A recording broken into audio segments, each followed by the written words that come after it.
Okay, अब मैं इसके बाद इनवैलिडेशन के बाद आ जाता हूँ फर्दर नेक्स्ट स्टेप पे। नेक्स्ट हम प्रोडक्ट्स के अंदर आ जाते हैं। प्रोडक्ट का कंट्रोलर ओपन कर लेते हैं, क्लोज ऑल टैब्स, और प्रोडक्ट के अंदर आके मैं क्रिएट प्रोडक्ट के फॉर्म के अंदर डिस्प्ले करवाना चाहता हूँ कैटेगरी और फिर कैटेगरी की डिटेल। लेट्स से जब भी यूज़र यहाँ से प्रोडक्ट क्रिएट करेगा तो प्रोडक्ट क्रिएट करने के साथ उसे कैटेगरी आईडी भी डिस्प्ले करवानी पड़ेगी। सो हम किस तरह से डिस्प्ले करवा सकते हैं, हम आ जाते हैं, क्योंकि हमने कैटेगरी आईडी को ड्रॉप डाउन पास करनी है, ड्रॉप डाउन यूज़र डिस्प्ले करवा रहा हो और उसके बाद इसकी फर्दर डिटेल हो। मैं यहाँ से आके एक व्यू क्रिएट कर लेता हूँ, एक एक्शन क्रिएट करता हूँ क्रिएट के नेम से, और यहाँ पे आके क्रिएट व्यू। अब क्रिएट व्यू इसके साथ मैंने जोन सा भी व्यू अटैच करना है, हम किस तरह से अटैच कर सकते हैं, मैं इस पर राइट क्लिक करता हूं और ऐड पे आने के बाद हमारे पास दो ऑप्शन ओपन हो जाते हैं। हमें इन दोनों को याद रखने की ज़रूरत नहीं है, हम वन बाय वन दोनों को चेक कर लेंगे कि किसके ऑप्शंस की हमें रिक्वायरमेंट है। अगर हमें ये सारे ऑप्शंस चाहिए तो हम इनमें से अपना रिक्वायर्ड ऑप्शन सेलेक्ट कर लेंगे और ऐड पे क्लिक कर देंगे। अगर हमें ये ऑप्शंस नहीं चाहिए तो हम यहाँ से कैंसिल करके सेकंड ऑप्शन को सिलेक्ट करेंगे। अब यहाँ से मेरे पास नेक्स्ट टेम्पलेट ओपन हो जाएगा, नेक्स्ट डायलॉग बॉक्स ओपन हो जाएगा। अब इसके अंदर से हम डिस्कस कर रहे थे व्यू नेम, जो भी हमारे एक्शन का नेम हो सेम नेम का हम व्यू क्रिएट करते हैं। इसके बाद यूजर लेआउट पेज के इस व्यू के साथ मैं जोन सा लेआउट पेज अटैच करना चाहता हूँ मैं वो लेआउट पेज सिलेक्ट कर लूंगा। फर्दर हमारे पास ऑप्शंस हैं कि फॉर एग्जांपल मैं क्रिएट का पूरा फॉर्म खुद से क्रिएट नहीं करना चाहता, मैं चाहता हूं मैं एक टेम्पलेट चूज कर लूं और जितना भी बूटस्ट्रैप का कोड हो ऑटोमेटिकली स्कैफ फोल्डिंग के थ्रू ऐड हो जाए। तो हम यहां से टेम्पलेट को सिलेक्ट कर लेते हैं। अब मुझे क्रिएट का फॉर्म क्रिएट करना है, मैं क्रिएट का टेम्पलेट सिलेक्ट कर लूंगा। इसके बाद किस मॉडल के लिए क्रिएट करना है वो मॉडल सेलेक्ट किया, देन अपनी कनेक्शन स्ट्रिंग सेलेक्ट की और ऐड पे क्लिक कर दिया। अब स्कैफ फोल्डिंग के थ्रू इसका कंप्लीट क्रिएट का फॉर्म ऐड हो जाएगा। सो हमारा कम से कम कोड हो जाएगा बूटस्ट्रैप की साइड से और हम अपनी लॉजिक पे ज़्यादा फोकस कर सकते हैं। अब ये मेरा कोड जनरेट कर रहा है, जैसे मेरा कोड जनरेट करेगा तो हम इसके अंदर अपनी लॉजिक को इंप्लीमेंट कर लेते हैं।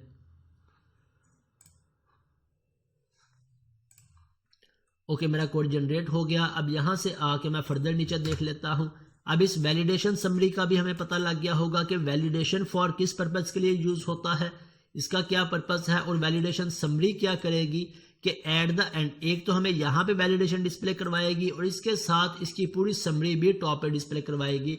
सो हमें टॉप पे डिस्प्ले नहीं करवानी समरी, हम चाहते हैं कि हर एक फील्ड के साथ ही वैलिडेशन डिस्प्ले करवाए।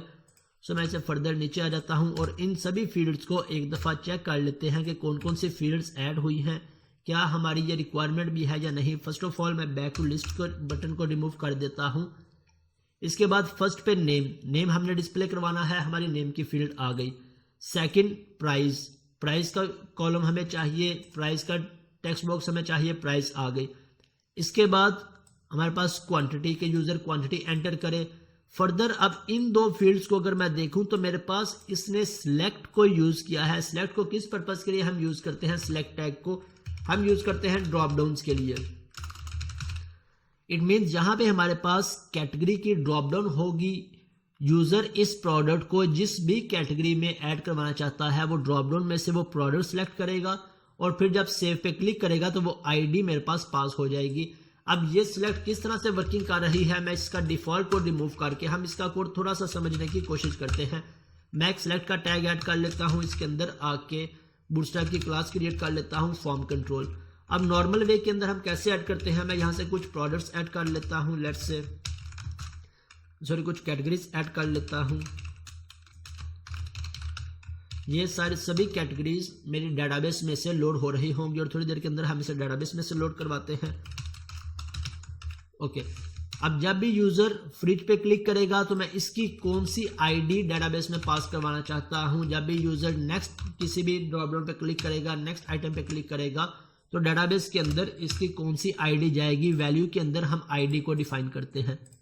अब ये सभी आइटम्स जब मेरी डेटाबेस में से आएंगी तो हम यहाँ पे आसानी के साथ उसे लोड करवा देंगे। हम किस तरह से मल्टीपल आइटम्स को लोड करवा सकते हैं, हमें पता है, हम फॉर ईच लूप को यूज कर लेंगे।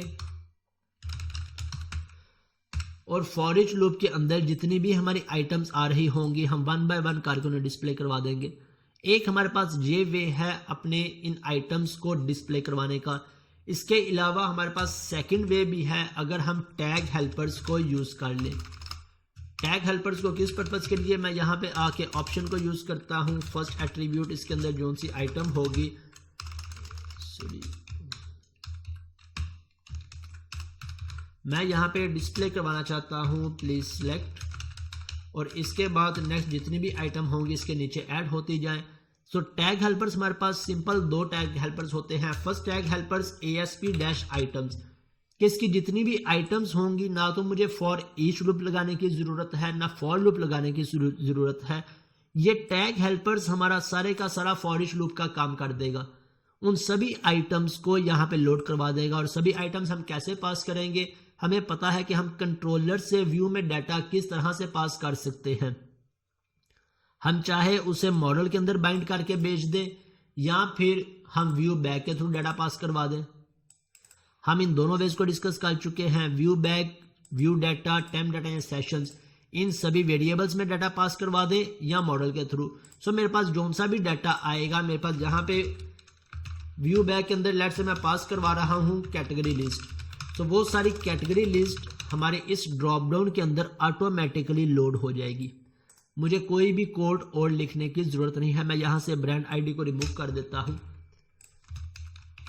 मींस टैग हेल्पर्स को यूज करके हमारे लिए हमारी लॉजिक को इंप्लीमेंट करना कितना आसान हो गया। मैं यहां से कैटेगरी में आके इसकी लिस्ट पास कर देता हूं, सॉरी प्रोडक्ट में आके जब भी मेरे पास क्रिएट का एक्शन डिस्प्ले हो, मुझे यहाँ से क्या पास करना है, context dot category dot to list, और इस टू लिस्ट को मैं किसी वेरिएबल में असाइन करवा लेता हूँ। वेरिएबल में असाइन करवा लूँ या डायरेक्ट व्यू बैक के अंदर पास करवा लूँ, ViewBag dot category list. So अब मेरा ये वेरिएबल के अंदर मेरी लिस्ट पास हो जाएगी। जब ये व्यू डिस्प्ले होगा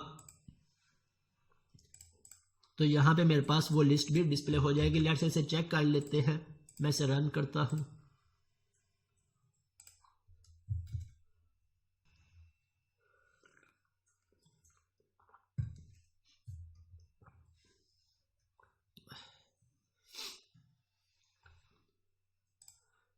मैं आ जाता हूँ प्रोडक्ट्स में, और प्रोडक्ट के बाद यहाँ पे मेरे पास क्रिएट का बटन नहीं है। लेट्स से मैं डायरेक्ट यहाँ से क्रिएट को कॉल कर लेता हूँ। क्रिएट को कॉल किया तो मेरे पास एक एरर आ गया। एरर किस चीज़ का आ रहा है, ViewBag dot category list. यहाँ से मेरे पास व्यू बैक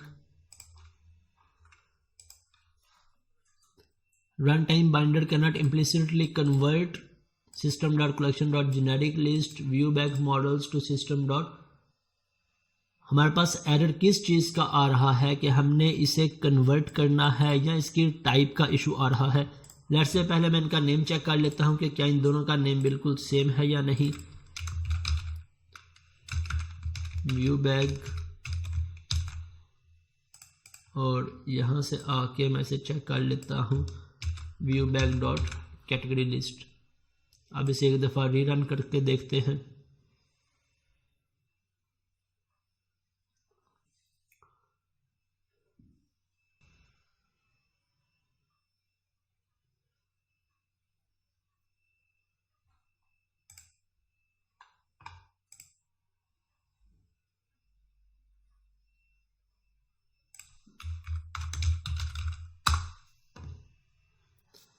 अगर मेरे पास एरर आ रहा है, अब इस एरर को हम कैसे फिक्स करें, हम इसका क्या सोल्यूशन फाइंड कर सकते हैं।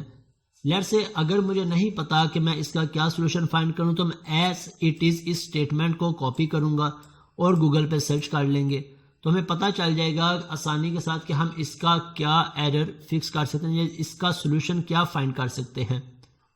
लेट्स से मैं यहाँ से गूगल में जाकर सर्च कर लेता हूँ।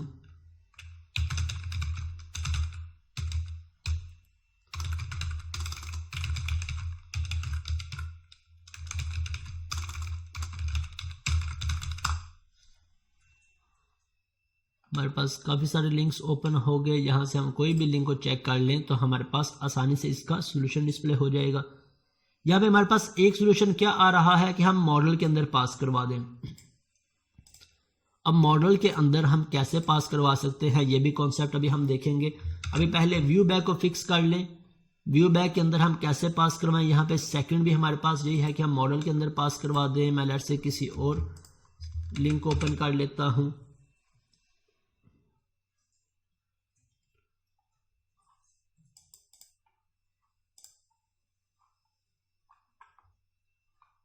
या हमने व्यू बैक को कन्वर्ट करना है आई इन्यूमरेबल में और इसके बाद हमने इसे डिस्प्ले करवाना है, या फिर हमने इसे कन्वर्ट करना है किस में, system dot collection dot generic dot list के अंदर।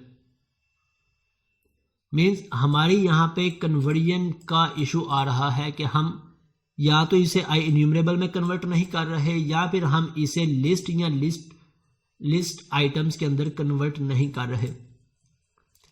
सो हम इसे या तो इसके अंदर कन्वर्ट कर ले तब भी हमारे पास यहाँ पे डिस्प्ले हो जाएगा, या मैं यहाँ पे इस पे लिख के चेक कर लेते हैं हम आई innumerable edge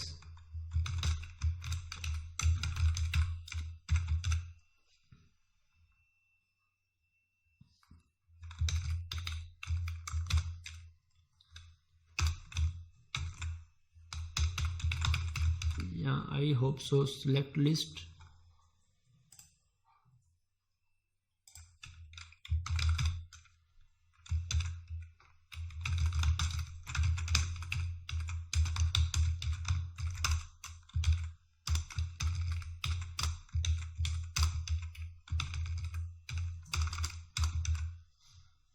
select list item let से अब इसे रन करके देखते हैं कि अब डिस्प्ले होता है या नहीं।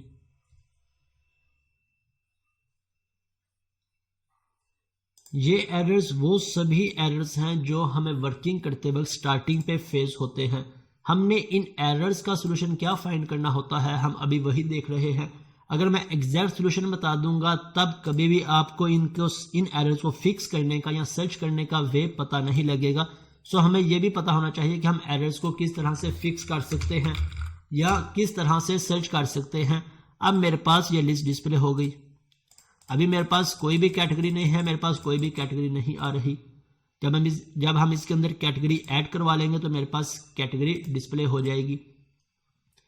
मेरा एरर क्या था कि मेरे पास सिलेक्ट लिस्ट कन्वर्जन का एरर आ रहा था। हम उसका एरर गूगल से सर्च कर लें या अपने पास नोट करके रख लें ताकि नेक्स्ट टाइम हम इसे ही यूज करते रहें। अब यहाँ पे मेरे पास कैटेगरी के ऊपर इस मॉडल का नेम आ रहा है कैटेगरी आईडी। मैं इसे डिस्प्ले, इस लेबल को डिस्प्ले नहीं करवाना चाहता, मैं इस पर डिस्प्ले करवाना चाहता हूं कैटेगरी।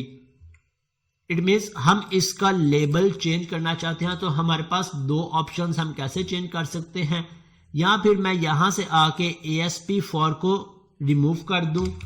ASP4 किस पर्पज के लिए, मेरे मॉडल को बाइंड करने के लिए यूज करते हैं। मेरा ये पूरे का पूरा मॉडल बाइंड है किसके साथ, जो सा मॉडल हमने यहां पे स्टार्ट पे दिया होगा। मैं इसके अंदर जो कुछ भी लिखूंगा वो प्रॉपर्टी, वो वैल्यू मेरी बाइंड हो जाएगी इस मॉडल की प्रॉपर्टीज के साथ। अब इसका क्या बेनिफिट है कि जब मैं सबमिट करूंगा तो मेरा पूरे का पूरा मॉडल मेरे सर्वर पे सबमिट हो जाएगा और मैं आसानी के साथ उस मॉडल से हर एक एट्रीब्यूट को गेट कर सकता हूं। ओके, इस लेबल को किस तरह से चेंज करें, या हम इसे यहां से रिमूव कर दें और यहां पे मैनुअली लेबल ऐड कर दें कैटेगरीज। एक वे ये है। सेकंड वे, हम अपने क्लास में आ जाते हैं, अपने मॉडल में आ जाते हैं कैटेगरी, और यहां पे आके भी हमारे पास ऑप्शन होता है इसे डिस्प्ले करवाने का। इसके अंदर आके हमारे पास डिस्प्ले, और डिस्प्ले के अंदर जो भी हम डिस्प्ले करवाना चाहते हैं हम यहाँ पे लिख सकते हैं। हमारे पास होगा डिस्प्ले कॉलम का ऑप्शन, या आई होप सो कि डिस्प्ले के अंदर display column name, sorry display column, या डिस्प्ले फॉर्मेट नहीं, डिस्प्ले कॉलम के अंदर हम जो भी कॉलम यहाँ पे देंगे वो कॉलम मेरा डिस्प्ले हो जाएगा। या डिस्प्ले की इसकी प्रॉपर्टी है या इसके अलावा शायद कोई प्रॉपर्टी है, हम यहाँ से सर्च कर लेते हैं।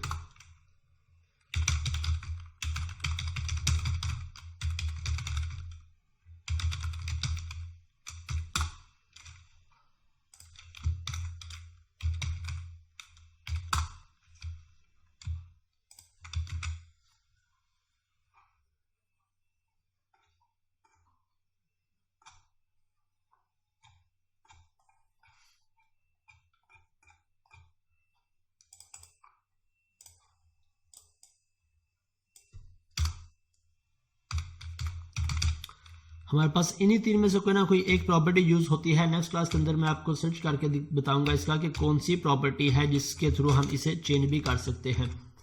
अभी फिल वक्त मेरे माइंड में नहीं है, अगर मैं गूगल पर सर्च करूंगा तो टाइम वेस्ट करने का अभी फिल वक्त फायदा नहीं है। ओके,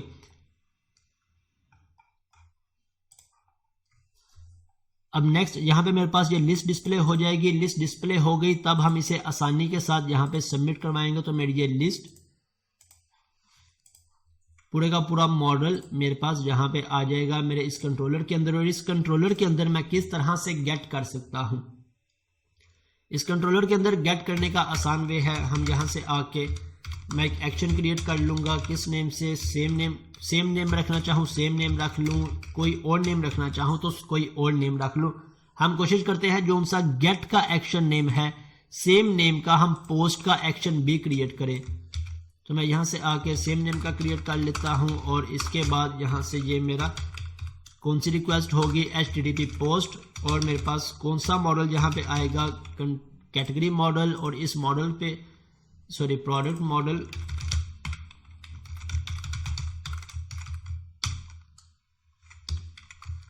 और इस मॉडल पे पहले हम वैलिडेशन को अप्लाई कर लेते हैं। किस तरह से, model state dot is valid, कि जिस भी फील्ड पे हमने वैलिडेशन अप्लाई करनी है हमने उसके स्टेप्स को फॉलो करना है। सो प्रोडक्ट्स में आके फिल वक्त के लिए हम सिर्फ नेम पे प्रोडक्ट को अप्लाई कर लेते हैं। रिक्वायर्ड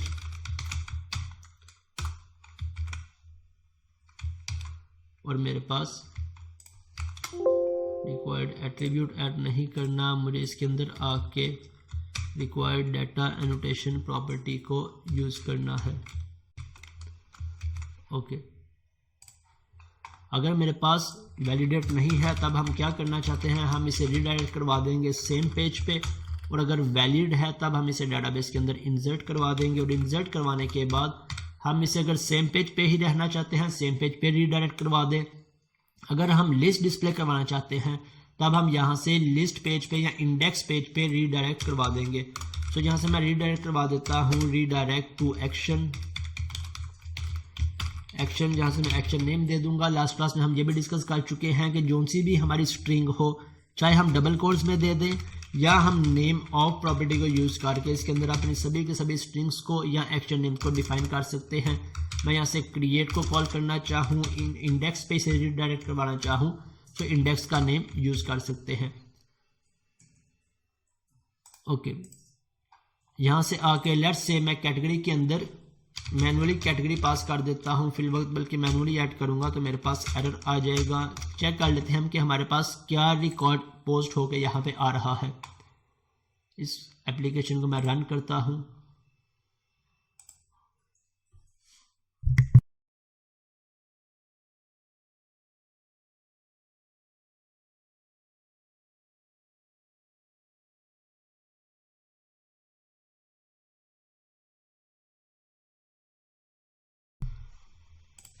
ओके, मैं यहाँ से क्लिक करता हूँ प्रोडक्ट पे, प्रोडक्ट, और इसके बाद क्रिएट करने के बाद मेरे पास लेट्स से प्रोडक्ट है फ्री, जिसकी मैं सेल प्राइस कर देता हूँ। इसके बाद क्वांटिटी, मेरे पास कैटेगरी कोई भी नहीं है, मैं क्रिएट पे क्लिक करता हूँ तो अब मेरे पास मेरा मॉडल सबमिट हो गया। मॉडल के अंदर मेरे पास जोन से भी रिकॉर्ड्स होंगे वो सारे रिकॉर्ड्स आ गए। नेम मैंने पास किया था, क्वांटिटी पास की, प्राइस पास किया। इसके बाद कैटेगरी हमारे पास नल आ रही है क्योंकि हमने कोई भी कैटेगरी सिलेक्ट नहीं की, इसलिए हमारे पास कोई भी कैटेगरी नहीं आ रही।